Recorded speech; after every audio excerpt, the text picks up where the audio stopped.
Que a graça do Senhor Jesus esteja com todos nós.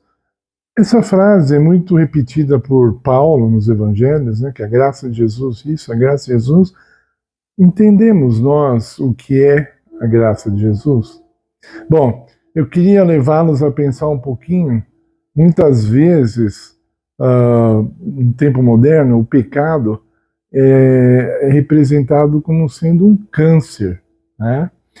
E o câncer, ele tem tratamento. Às vezes não dá certo, mas às vezes a pessoa é curada.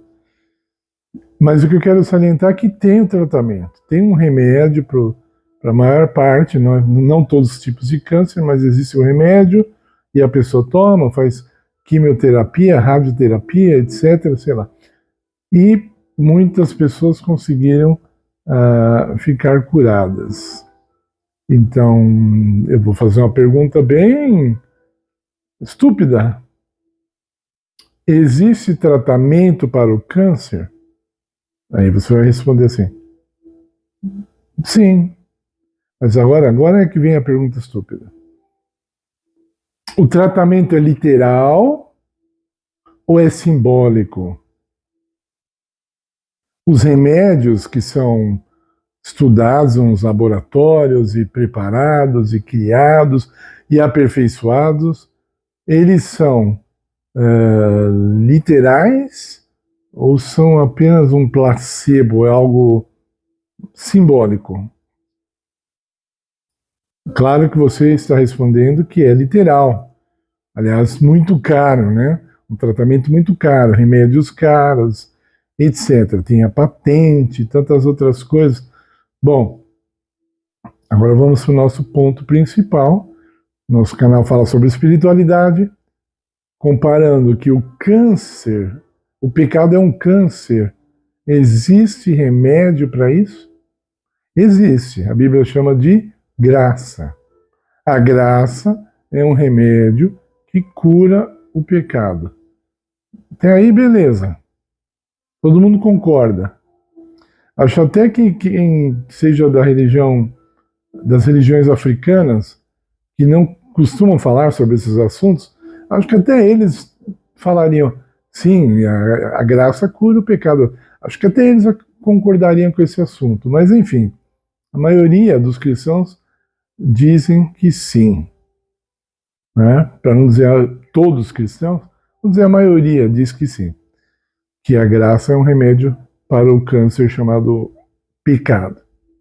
Tá, agora, esse tratamento, esse remédio chamado graça, preste bem atenção, ele é literal ou é simbólico?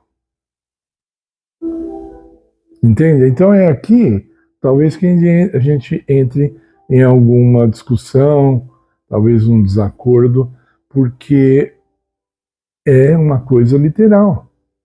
Os remédios providenciados por Deus para nos curarem e também para vamos falar das vitaminas espirituais que Deus nos propõe para nos fortificarem, são literais, não são simbólicas.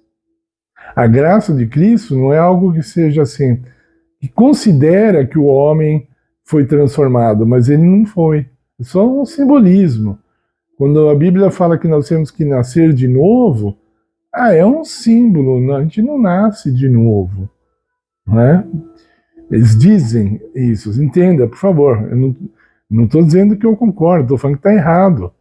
O novo nascimento, ele é literal, não é um nascimento físico, Jesus deixou bem claro, mas é um novo nascimento das nossas ideias, do nosso coração que foi entregue a Cristo, da nossa vida espiritual, dos nossos desejos, das coisas que nós gostamos e não gostamos. Então, passamos a odiar aquilo que Deus odeia e passamos a amar aquilo que Deus ama. Eu sei que alguns, talvez os kardecistas, por exemplo, falam, não, Deus não odeia nada, mas eles estão enganados, porque Deus odeia o pecado, e ele fala isso na palavra. Eu não estou usando um verbo que não é usado pela própria Bíblia, né? Quando diz, fala às vezes, eu aborreço, né? Ou então Deus fala assim, eu abomino, né? Entendeu? Então é uma coisa que não gosta, eu abomino. Ok? Então, são coisas muito sérias. A graça é o poder de Deus, é um remédio de Deus, literal, que nos cura do pecado. Se nós ainda não fomos curados completamente como Deus deseja uma restauração completa do ser humano. Se a graça ainda não fez isso em nossas vidas, na maioria dos casos, porque nós não tomamos a dosagem ideal. Temos que aumentar a dosagem. Temos que tomar uma dose que realmente nós percebamos que fomos transformados. Nós percebamos que não queremos aquilo que ofende a Deus, aquilo que nos destrói. O que ofende a Deus nos destrói. Ok? Não é só porque ofende a Deus. Já seria terrível, mas vamos dizer assim, alguém podia questionar, né? O amor de Deus por isso. Não, mas não é o caso. Nós precisamos ser transformados, porque senão o pecado vai nos destruir. A palavra diz isso. O salário do pecado é a morte. Entendeu? E não pode dizer que é o castigo de Deus, é uma consequência como o salário do pecado. É o salário. Você trabalhou para isso. O salário é algo que você trabalhou para obter. Ok? Ele não é gratuito, porque ele fala, mas o dom gratuito de Deus é a vida eterna. Então, a vida eterna é um dom gratuito. O pecado não é um dom gratuito. Você trabalha nele, com ele, para obter a morte como salário. Passou um ano com Cristo, 2, 3, 10, e você não representa a Cristo. Se você não tem o Espírito de Cristo, depois de anos que você diz que anda com Ele, é porque você não experimentou a graça transformadora. A graça, ela é sempre transformadora, não é às vezes. Muitos se enganam achando que a graça é uma permissão para continuar errando, mas muita gente fala isso. Muitos evangélicos falam a graça, eu estou na graça, querendo dizer assim, eu posso viver do jeito que eu quiser porque eu estou na graça. Então, desobedecem a Deus porque estão na graça. É um absurdo, né? Romanos deixa bem claro que isso está errado, né? A pessoa que está na graça é uma nova pessoa. É uma pessoa transformada. É uma pessoa representante de Cristo. Ok? Então, a graça, quando ela atinge, quando ela age na vida do ser humano, o câncer vai sendo curado, que é o pecado. Vai sendo curado. Ok? Eu creio que uma pessoa, você pode dar o melhor tratamento de câncer que existe no mundo para uma pessoa que não queira ser curada. Posso estar errado, mas acho que não vai dar certo, não vai curar. A determinação dessa pessoa de não querer ficar curada, ela tem um peso muito grande, eu tenho certeza. Até nas células dela existe essa mensagem assim, eu não quero ser curado. Provavelmente o efeito do remédio é barrado e a pessoa não consegue ser curada.